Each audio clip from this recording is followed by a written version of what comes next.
குளிச்சுட்டு வந்து ஹேர் எல்லாம் ட்ரை பண்ணிட்டு இருக்கேன். ஊருக்கு போகிற எக்ஸைட்மெண்ட் ஒரு சைடு, வீட்டை விட்டுட்டு கிளம்புற பிஸி இன்னொரு சைடு. கிச்சன் ஒர்க்கு இன்னும் ஓடிட்டு தான் இருக்குது. சாப்பாடு ரெடி பண்ணி வச்சுட்டு போகும்போது குழம்பெல்லாம் சூடு பண்ணி வச்சுட்டு கிளம்பணும். கிளம்புறதுக்கு முன்னாடி கேஸ் ஆஃப் பண்ணிட்டோமா, டோர் லாக் பண்ணிட்டோமா, எல்லாமே செக் பண்ணணும். பேக்கெல்லாம் ரெடி ஆயிடுச்சு. ஆனால் லாஸ்ட் மினிட்ல டென்ஷன் மட்டும் குறையவே கிடையாது.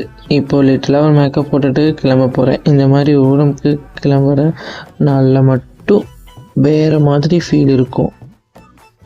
யாராருக்கு இப்படியெல்லாம் இருக்கோ தோணுதுன்னு கண்டிப்பாக கமெண்ட்டில் சொல்ல மறக்காதீங்க. இந்த 4 முடியை சீவிட்டே இருக்கிறேன். சீவி முடிச்சப்படலை. எப்படி ஒரு வழியாக கிளிப்பை போட்டு செக்யூர் பண்ணியாச்சு. சும்மா இருந்தாலும் நல்லா தான் இருக்கும்.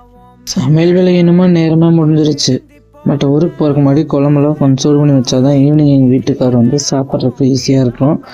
இல்லைன்னா அந்த வெயிலுக்கு கெட்டு போயிடும். சரி, அரிசியெல்லாம் கொஞ்சம் காய போட்டேன்னே அதையெல்லாம் எடுத்து ஒரு பேக் பண்ணி வச்சுட்டு கேஸ்லாம் ஆஃப் பண்ணிவிட்டு கிச்சன் லைட்டையும் ஆஃப் பண்ணியாச்சு. இப்போது பேக்கிங் பண்ணதெல்லாம் எடுத்துகிட்டு கிளம்ப வேண்டியது தான். அப்புறம் என்னங்க, பேக் பண்ணதெல்லாம் கொண்டு போய் வண்டியில் வச்சுட்டு வண்டியை எடுத்துகிட்டு ஸ்கூட்டிலேயே நான் ஊருக்கு போக போகிறேன்.